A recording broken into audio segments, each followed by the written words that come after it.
Napansin niyo po ba na ang salitang hate may 4 na letra? Pero ganun din po ang salitang love. Ang salita pong enemies may 7 letra. Pero ganun din po ang salitang friends. Ang salitang cry may 3 letra. Pero ganun din po ang salitang joy. Ang salitang negativity meron pong 10 letra. Pero ganun din po ang salitang positivity. Lying has 5 letters, but so is truth. Ano pong ibig sabihin? Ang buhay parang piso. Life is like a coin. It has 2 sides, a good one or a bad one. Nasa atin kung ano ang pipiliin natin tignan, kung ano ang magiging buhay natin. Is your life good or bad? It depends on what you choose. It depends on what you see, on what you look, and on what you understand life is. But the challenge for us today, my dear friends, is to always choose the better side of life. Because that is the good news. God is always creating. God is always offering to us a good, better, and the best side of life.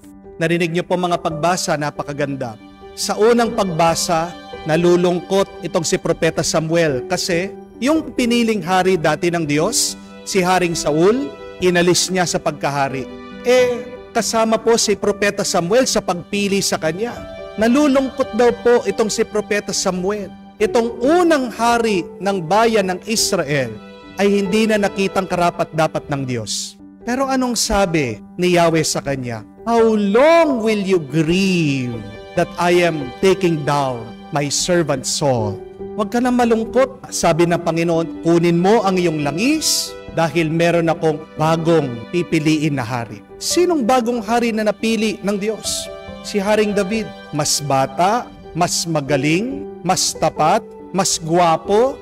He was better than King Saul. Pwedeng manatili si Propeta Samuel doon sa kanyang lungkot. Pwede niyang hindi iwan itong si Haring Saul, pero nagkasala siya. But see, God is offering the prophet Samuel someone better. Sa ating pong ebanghelyo, narinig naman natin ang mga Pariseo choosing to look at what has been done, that the Pharisees saw the unlawful thing the disciples of Jesus were doing. Pero pinakita ng Panginoon sa kanila na may pangangailangan. Gutom, kailangan kumain.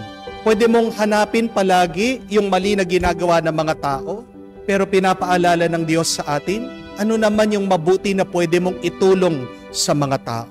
You can choose to be negative, but we are challenged to choose the positive.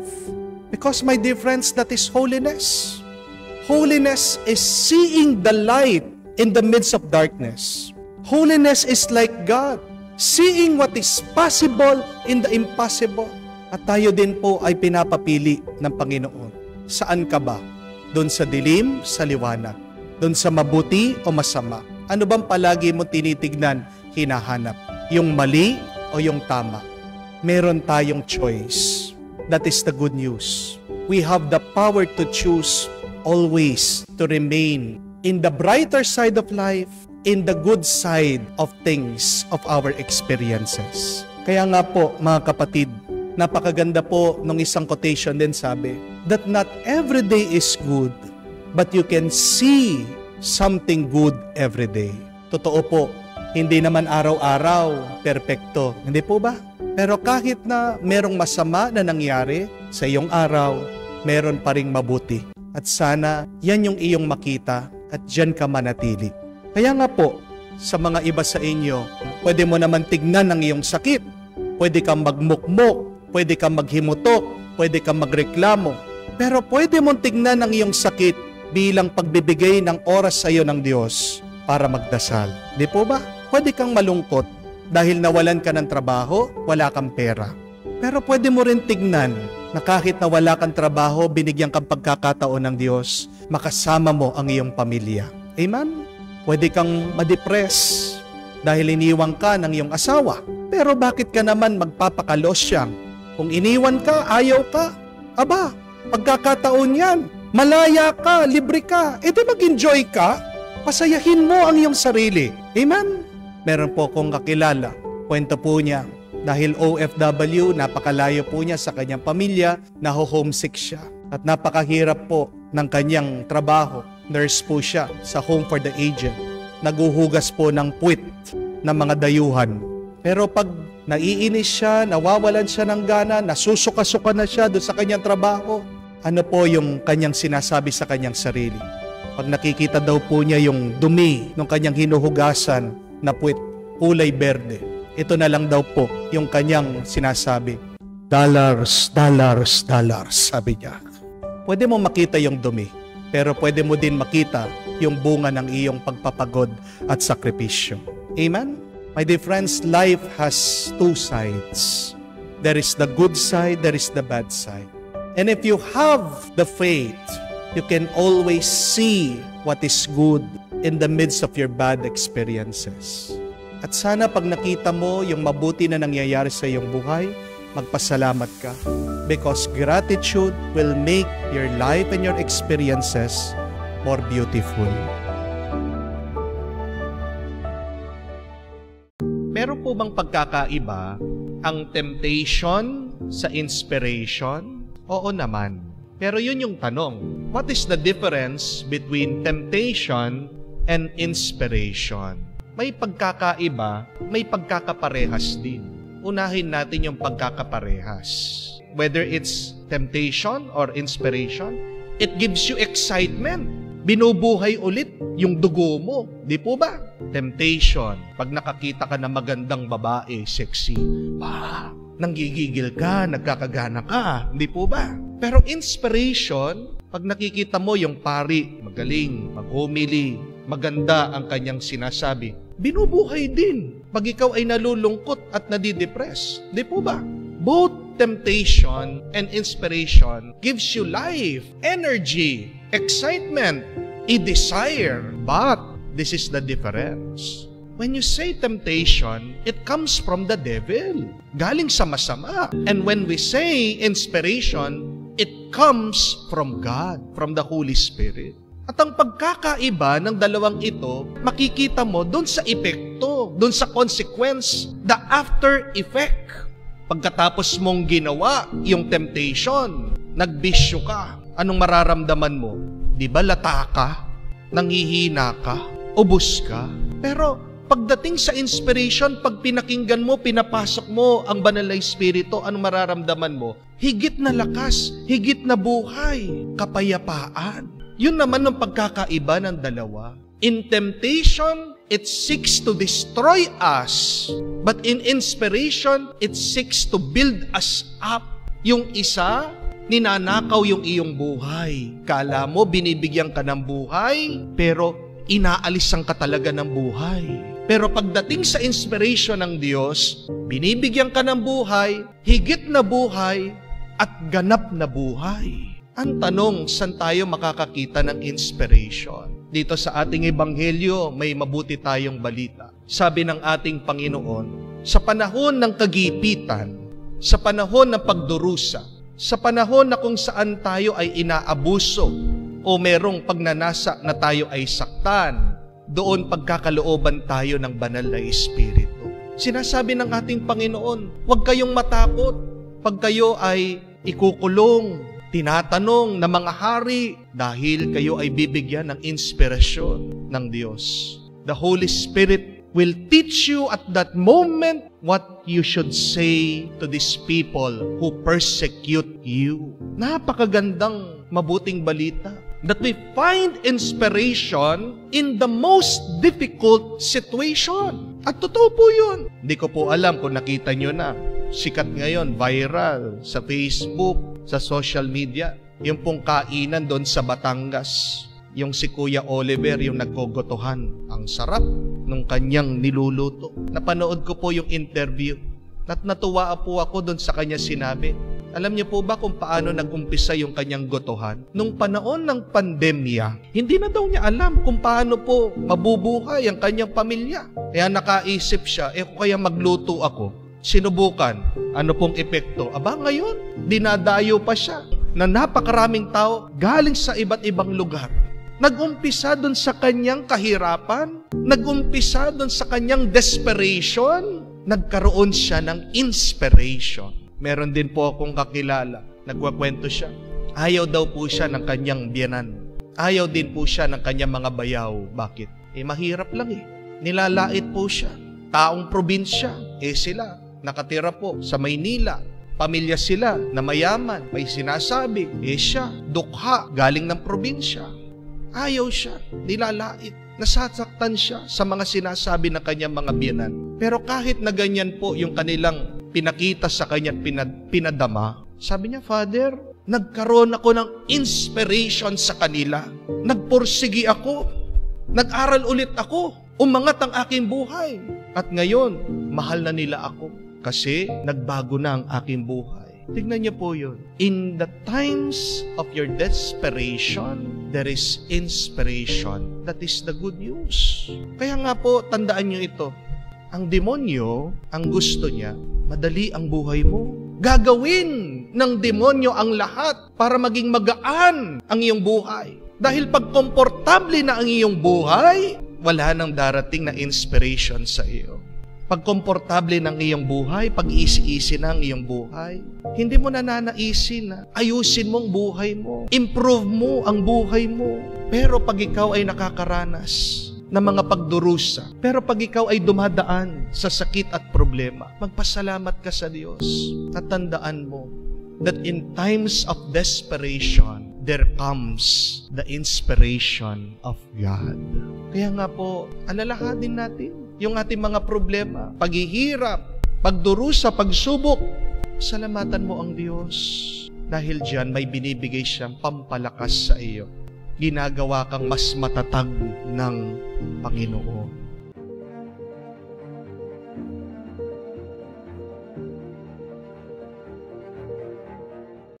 Hindi masama ang umiyak, pero mas mabuti ang ngumiti. Amen? May nabasa po akong kasabihan, ang ganda. Sabi, those who cry for themselves are weak, but those who cry for others are strong. Ang mga umiiyak para sa kanilang sarili, mahina. Pero ang mga umiiyak para sa iba, malakas, matatag. Sino madalas ang mga umiiyak para sa kanilang sarili, kung hindi ang mga bata? Dahil ang mga bata, walang ibang iniisip kung hindi ang kanilang sarili. Pag umiiyak yung bata, minsan, natatawa pa tayo Di po ba? Pero tingnan niyo po, pag iniiyakan mo, hindi ang iyong sarili, kung hindi ang iba, naaawa ang mga tao sa iyo, kinabibiliban kanila, namamangha sila sa lakas mo. Sino bang hindi maaawa pag maririnig mo ang isang ina, iniiyakan ang kanyang anak? Bakit? Kasi ginawa na ang lahat pero ayaw pa rin magbago sa kanyang bisyo. Halos na naubos ang kanilang ari-arian. Naubos na ang savings niya para mabayaran yung utang sa sugal. Yan yung mga taong kinaawahan natin. Yan yung mga taong kinabibiliban natin. Di po ba? Hindi ka ba maaawa sa isang misis kung siya'y iiyak at mananangis? Dahil hanggang ngayon, ang kanyang asawa hindi pa nagbago. Iniwan siya, may piniling iba, pinagmamalaki pa sa social media. Nakakaawa pero nakakabilib dahil kahit na may lungkot o may luha dito sa misis, kayang-kaya pa rin niya itaguyod, ingatan, mahalin ang kanyang mga anak, ang kanyang pamilya. Nakakaawa pero nakakabilib din pag makikita mo ang luha ng isang tao dahil sa sakit na kanyang nararamdaman sa katawan. Pero kahit na nahihirapan siya, pinipilit pa rin na magpakatatag para sa pamilya niya. Pinipilit pa rin na magsimba, maging normal yung araw-araw niyang ginagawa. Tama nga naman yung kasabihan that when you cry or shed tears for others, you are strong. At sabi ko nga, hindi masama ang umiyak. Dahil pag umiiyak ka para sa iba, ito yung tandaan mo. Ibig lang sabihin, ikaw ay nagmamahal, meron kang pinapahalagahan, at buhay ang iyong puso. Tandaan niyo po, nung tayo ay ginawa ng Diyos, When God made us to feel things. Normal ka pag meron kang nararamdaman. Hindi ka na normal pag wala ka ng nararamdaman. At pag wala ka ng nararamdaman, ano ang problema? Ang iyong puso, naging pusong bato. Anong ibig sabihin ng pusong bato? Nabalot na ng kasalanan. Pagbalot ang puso mo sa kasalanan, wala ka ng pagmamahal at malasakit sa iba. Amen? Tingnan niyo po ang ating Panginoon. Nung nakita niya si Maria Magdalena, umiiyak. Hindi niya pinigilan. Pero tinanong niya, ano ang dahilan bakit umiiyak ka? Hindi rin tayo pipigilan ng Diyos kung tayo ay naiiyak, lumuluha, o nalulungkot sa ating buhay. Pero maganda din itanong, bakit ba ako umiiyak? Ano ang dahilan ng aking luha? Tandaan po natin ito, that our tears are the medicine of our hearts. Pag daw ikaw ay umiiyak, yan ang gamot ng iyong puso na may bigat.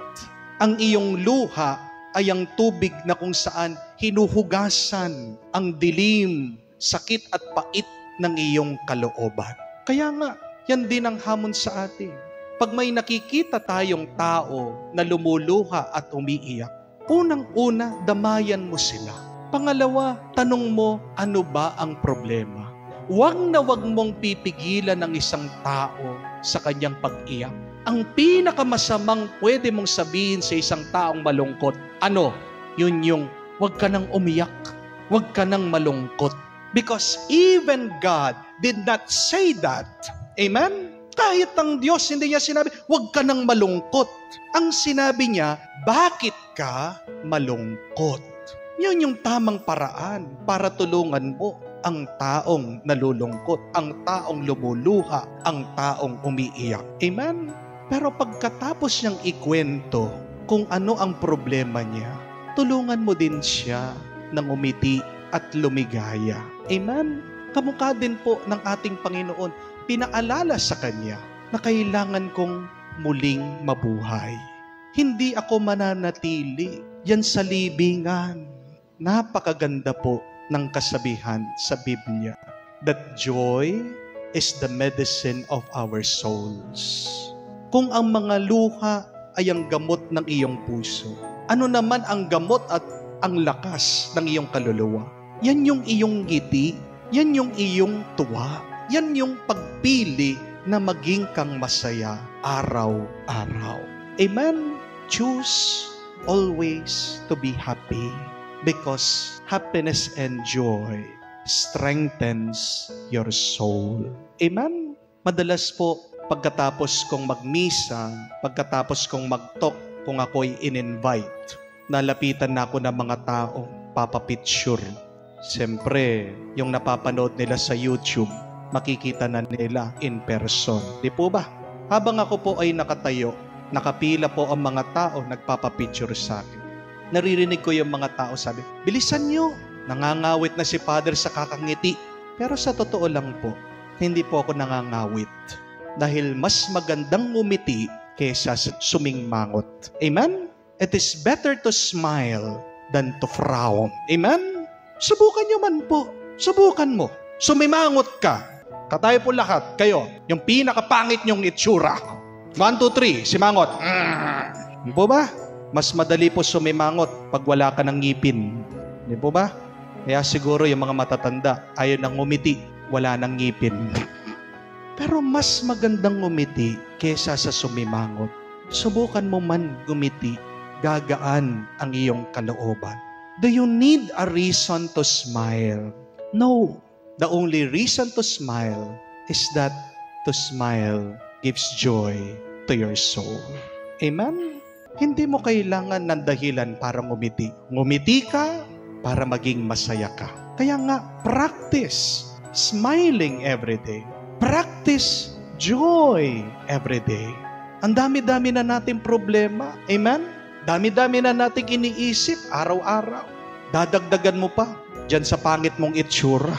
Sana kahit lang sa itsura mo na maganda, gumaan-gaan naman. ang buhay mo. Ang pangit na nga ng buhay mo, tingnan mo pa sarili mo sa salamin, pangit ka pa, doble-doble talagang problema. Di po ba? Kaya nga, kailangan natin piliin ang ngumiti, maging masaya, at makikita mo, mag-iiba ang iyong karanasan, bubuti din iyan. Amen? If you need a reason to smile, remember this, that your problems are temporary. Sandali lang ang problema. Amen? Pero ang tuwa, nagtatagal yan. Ang tuwa, walang hanggan. Your suffering is just a short while, and yet joy and the glory of God is forever. Kaya nga, araw-araw, ngumiti, piliin maging masaya.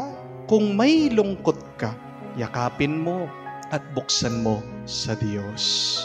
Ginawa tayo ng Diyos, hindi para malungkot, kung hindi para maging masaya.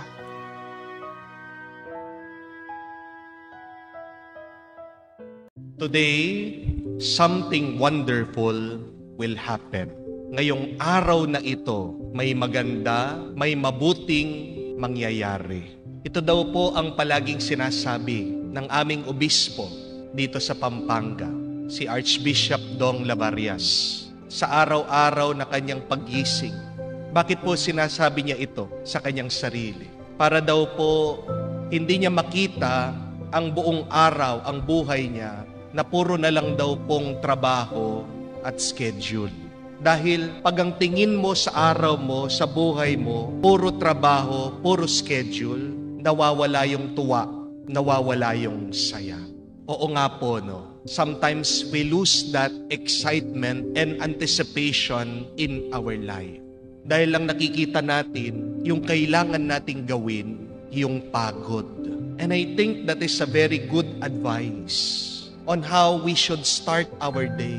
Yes, more than praying, more than thanking the Lord for another life, more than asking for good things, one good way to start your day is to be excited, to anticipate that something wonderful and good will happen to you today. Amen? But the question is, how do you start your day? Marami sa atin, inuumpisahan ang ating araw. Paano?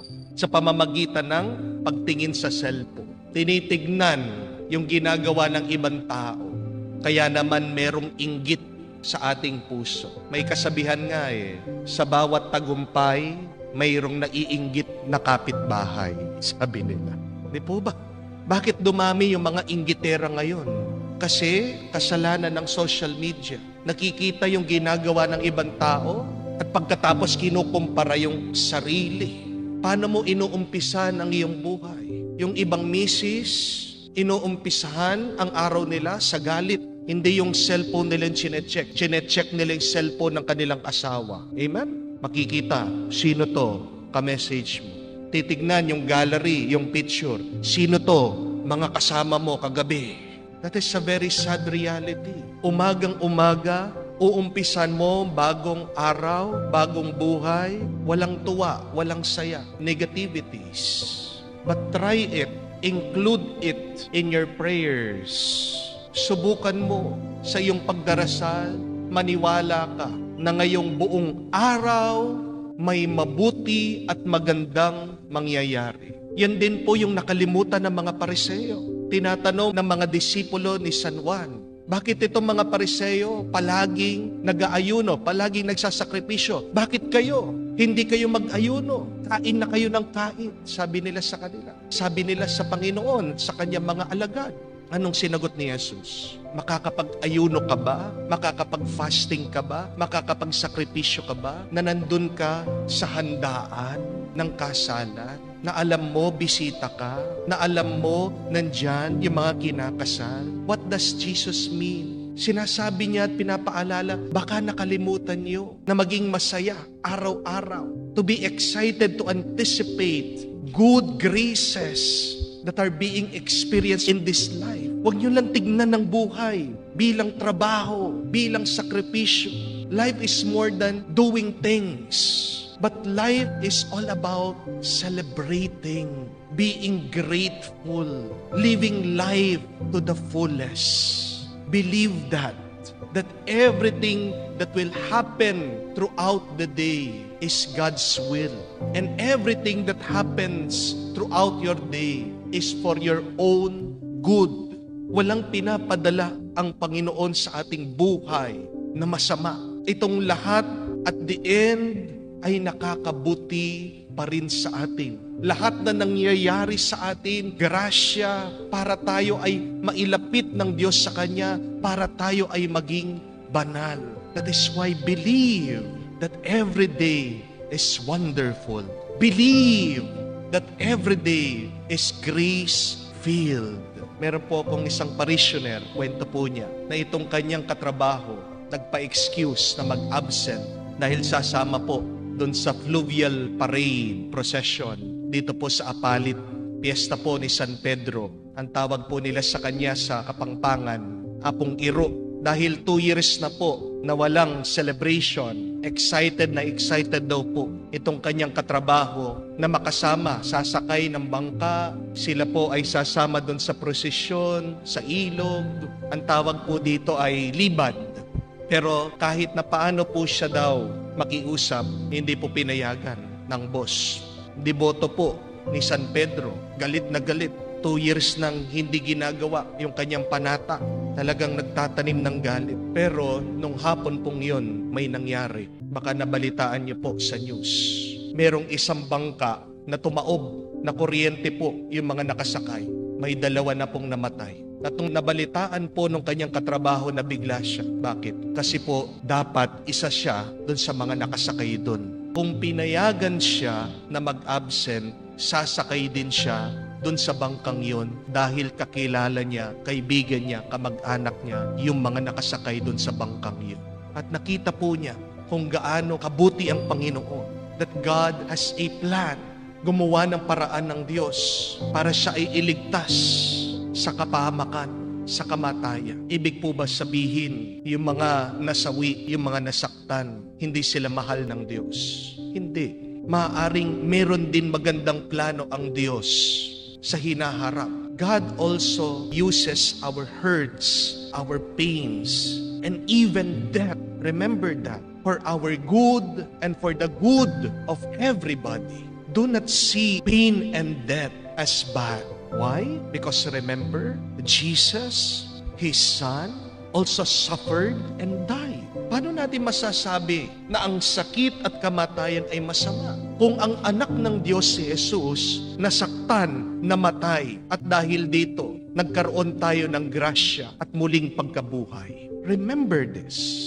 Everything that happens in our life, in this world, in the end, will be for the greater good. Walang nangyayari na hindi para sa ating ikakabuti at ikakabuti ng lahat. Kaya napakaganda. Paniwalaan natin, araw-araw, ganito tayo gumising. Oo, magpasalamat ka sa Diyos. Oo, magsisi ka sa iyong mga kasalanan. Oo, humingi ka ng mga mabubuti at magagandang bagay para sa iyong buhay, para sa iyong pamilya. But please remember to believe that and to say that to yourself. Something wonderful will happen to me today. May mabuting mangyayari sa araw na ito. Yan ang magbibigay sa iyo ng panibagong lakas. Yan ang magbibigay sa iyo ng panibagong tuwa at saya.